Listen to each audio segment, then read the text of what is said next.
Voltamos com o Horizonte Debate.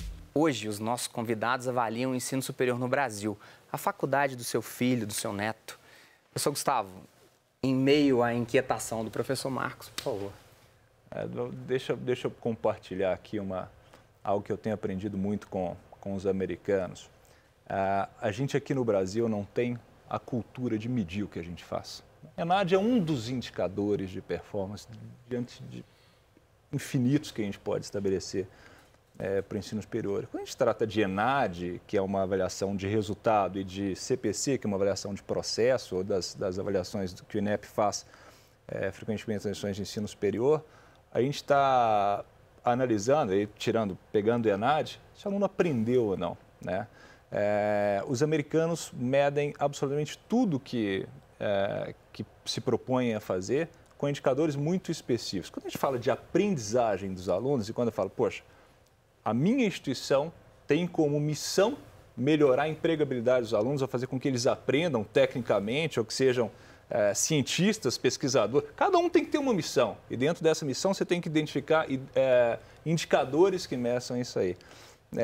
A única certeza que eu tenho, eu vou colocar um dado importante para isso. Estudos recentes mostram que alunos submetidos a aulas predominantemente expositivas, 2 semanas depois dessas aulas expositivas, tendem a se lembrar apenas de 20% a 25% daquilo que foi visto. Imagina um semestre posterior, 3 anos, 5 anos depois. Não faz muito sentido que a gente tenha um ensino conteudista, porque o aluno não vai aprender. Não adianta fazer assim. Se ele não aplicar aquilo que ele está vendo, ou se a gente não utilizar, não problematizar, e aí Harvard, por mais tradicional que seja, as melhores performances, os melhores alunos, os melhores cursos aplicam técnicas diferentes. Conteúdo é fundamental. Eu não descartaria nada do que foi bom até hoje. Eu só colocaria alguns elementos que fazem com que a aprendizagem funcione muito melhor. Quando esse é o indicador. Eu quero formar um filósofo, um pensador, se eu quero formar um indivíduo para ser pesquisador, eu tenho que ter outros indicadores para isso. Eu quero formar para empregabilidade, eu tenho que ver o tanto que o meu processo de ensino está melhorando para o mercado de trabalho. Só para colocar um pouquinho de lenha nessa fogueira, porque tem um teórico da educação, que é seu xará, inclusive, Gustavo Iosp, jovem do sul do país, que fala muito próximo disso, né? Eu me lembro de ter encontrado um colega de Veja da educação do Gustavo Iosp, que é o Cláudio Moricastro, sim, fazendo check-in do hotel. Trabalhei com o Cláudio durante 6 anos. Fazendo check-in, Gustavo, num hotel em São Paulo. Eu fui me apresentar para ele, né? Inclusive para convidá-lo ao Horizonte Debate, e eu vi que ele ficou um pouco assim, arredio no primeiro momento, porque esse discurso, para alguns professores, tem educadores que arrepiam com esse discurso. Sem dúvida. Né? Porque, principalmente, assim, o que esse gestor da educação está dizendo é mecanizar, mercantilizar, né? Esse discurso é um discurso que desperta em alguns educadores, a palavra mais certa é arrepio, e aí o professor Marcos ainda me solta um sem dúvida aqui, quer dizer. Agora, professora Tânia, vamos colocar um pouquinho de lenha na fogueira do debate, né? O IGC, o Índice Geral de Cursos, que parte um pouco dessa avaliação, ele tem um tripilar, vamos dizer assim. O ENAD, que é o Exame Nacional que a gente está falando aqui agora, que avalia a qualidade desses alunos quando saem dos cursos. E muitas faculdades a gente sabe que, principalmente na porção final dos cursos, se transforma em cursinho para o ENAD, né? As faculdades, elas orientam os alunos para fazerem o ENAD, né?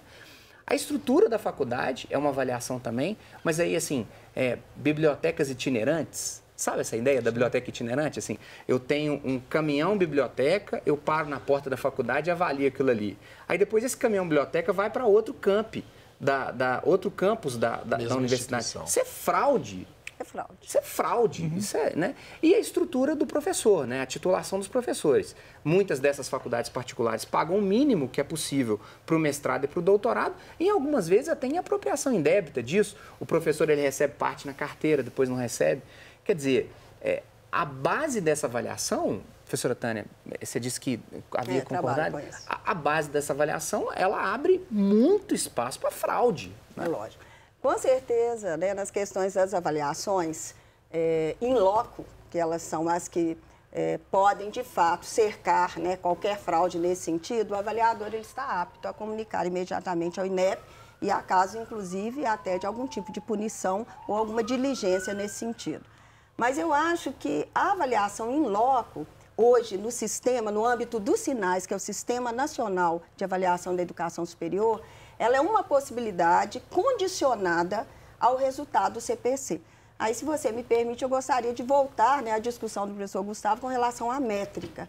Eu acho que nós temos que entender o conceito do CPC e entender que o CPC, ele resulta, na verdade, primeiro, não só do ENAD, que é um exame de larga escala, igual ao Enem, ele resulta também, junto com o ENAD, de uma avaliação de desempenho que mensura o valor agregado e que é um grande avanço em relação ao ENC, que era o vulgarmente chamado na década de 90 o Provão, que já foi o que a gente chamaria a nossa primeira alternativa de se tentar avaliar, mesmo com uma métrica com limitações. Né? Só para repetir a palavra métrica, professora, o CPC, só para o telespectador entender o que é. O CPC é um indicador, na verdade, hoje, de avaliação do ensino superior, da educação superior, dos cursos de graduação, e que é formado, né, na hora do seu cálculo, eu não vou entrar na estatística, inclusive nem é a minha área, mas ele é formado não só pelo ENAD, que é o exame feito pelo aluno, e que mede, né, entre o valor agregado entre o ingressante e o egresso. O ingressante é o aluno que entra e o egresso é o que está formando.